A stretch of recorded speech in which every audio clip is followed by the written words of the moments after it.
सावी विनंती माझी पंढरी नाथा,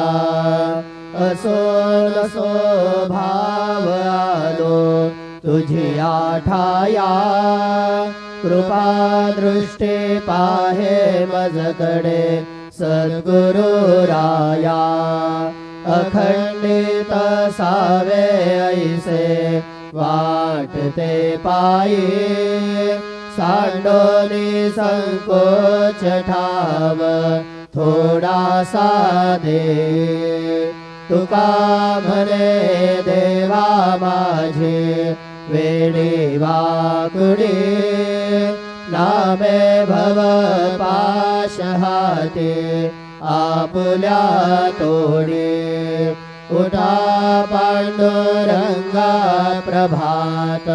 समयोपातला।